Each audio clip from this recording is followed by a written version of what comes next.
Happy Homebrew Wednesday, everybody. I'm sitting back enjoying Aiden's SJ Pour beer.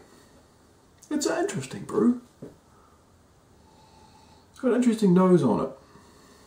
And it's an interesting taste too. Definitely drinkable. I mistakenly poured it straight out of the bottle, not realising it was bottle conditioned. So I had to put a gas cap on it, repurge it, and put it back in the cellar, well, fridge number 2, for it to resettle, because I don't want to waste the beer. I just went pour and messed up all the sediment, but that just means that I've got to let it settle before I have it again.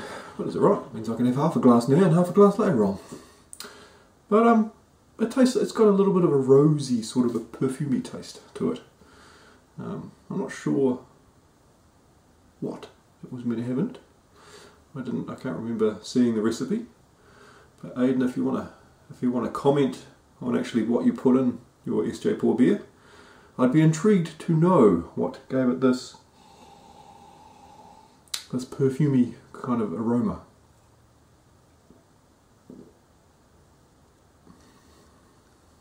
It's very florally. Interesting. A little bit astringent too, but that's okay. I can handle that. Some of my beers are astringent as well. So, what has been happening this week? Not a lot. Looks like I'm going to be buying myself a 50 litre conical stainless steel fermenter. That is being imported by Aiden from Balin's Brewery. So he's got some gear coming over and he said, hey, does anybody else want one? Chuck one on the ship and it'll come over. So I went, yeah, why not? So, I might have a new fermenter turning up, but we'll see what happens with that.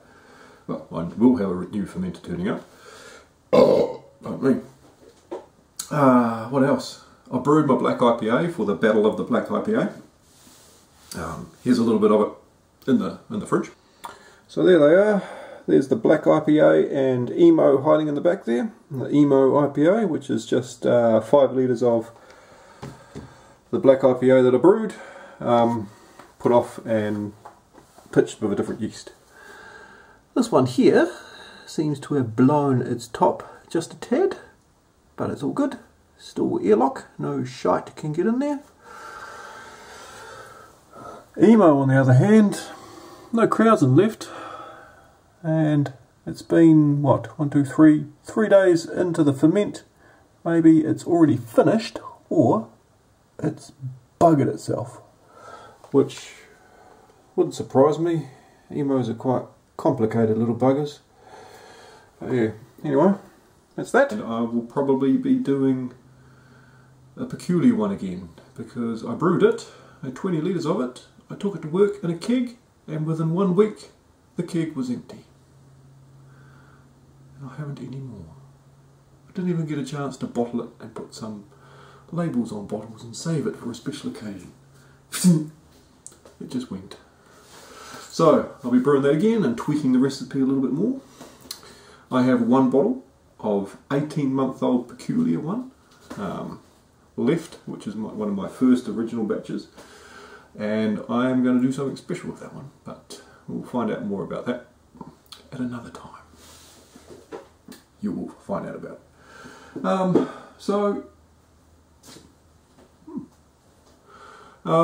What else? My wife is doing a little bit of fundraising at the moment through Indiegogo to fund her trip over to Australia and some equipment hire over in Australia for her filming a documentary on the beauty industry, how the beauty industry has changed over the past 50 years. So check out the link in my comments below. You can contribute as little as $1, but it just helps fund her on a trip. She is heading up to Auckland as well. She's heading up to Auckland soon, end of this week, to a big beauty conference and to do some interviews for her documentary. So she's very, very inspirational, she is. She does some great YouTube videos.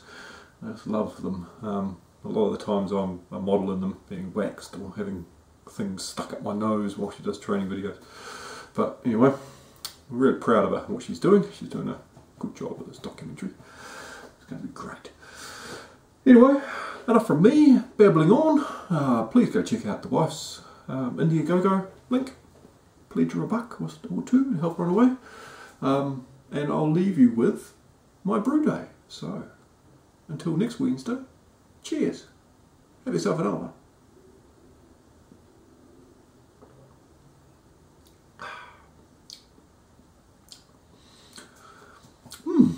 What do other people think about this? It's brew day. I'm brewing the Black IPA for the Battle of the Black IPAs for the New Zealand Amateur Brewers competition, which is coming up in August. I've mashed in. It's just sitting there waiting for my heat exchanger to get up to temperature, and then I'll start to exchange everything that's in there, i.e. recirculate it through the pump. So everything's all nice and clean and shiny, ready to go. Kettle's sitting there ready to go with its hop bag. Got all my hops all ready to go for their, where's one missing? 1, 2, 3, 4. Yep, 4 hop additions ready to go. So it is time to get my brew on. Okay, where are we at?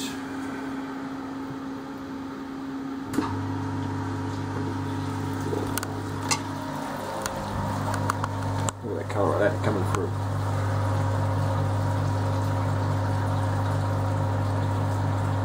Make it black.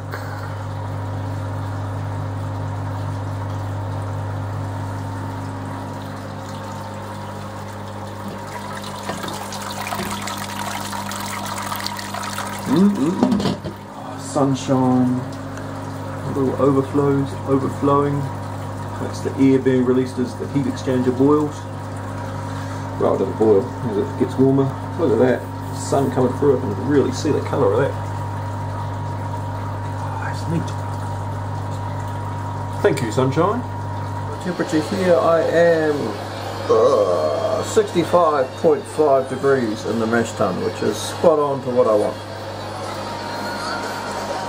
So there's a little bit of a temperature difference between here and here, so I just need to do a little bit of calibration.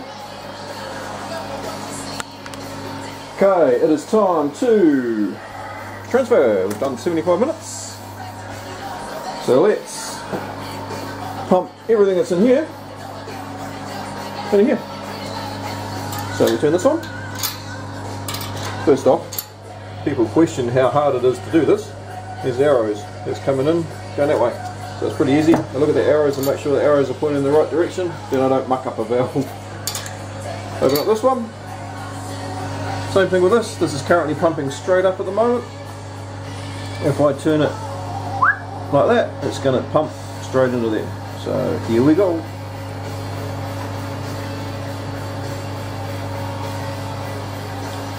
Alright. So now our kettle is slowly filling up.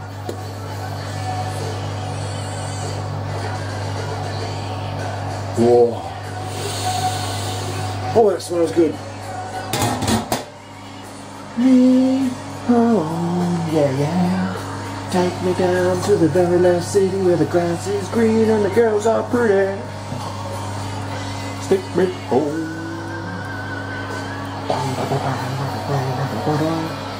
Sorry, a little dancing interlude there. And that way. Put this one on. Here we go, this will clear itself out. Look at that go. So that's flushing all the goodness out of the heat exchanger. Go bubbles, go! So just sparging at 74 degrees. Alrighty, we've got our boil, our hot break. So our boil is running nicely now, just a nice steady little rolling boil. I've got my pipeline in, that's going to take my wort when it's being cooled and recirculated back into the kettle. I've got my counterflow sitting in place, ready to take the wort. I just need to put a pipe on here for its wastewater to come out and connect the cold water into here and connect this end to the pump. So I'll take that off and put it on there so that it pulls through and pumps through. And once it's all cooled down, I'll turn this on and this will poke into the fermenter. So now all I need to do is wait 60 minutes and chuck in hops every 10 minutes or so when the timer goes off. And this is what I do to clean it out. You see that there's clear water running through there at the moment, and that's been emptied out because I can flush the system back. So if I turn the HLT water, I'm just running this leftover HLT water, if I turn that off,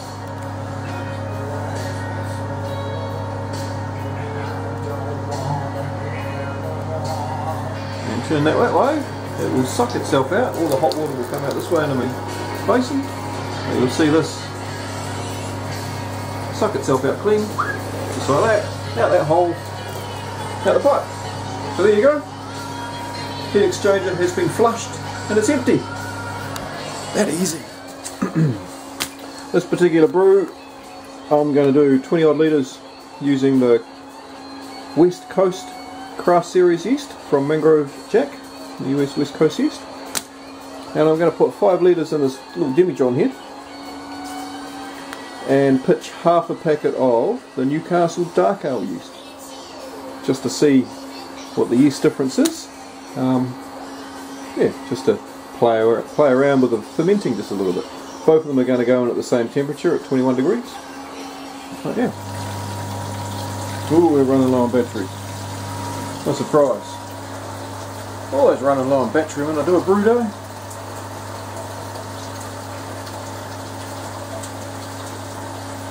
Yep, got my oxygen tank all ready to go. Oh.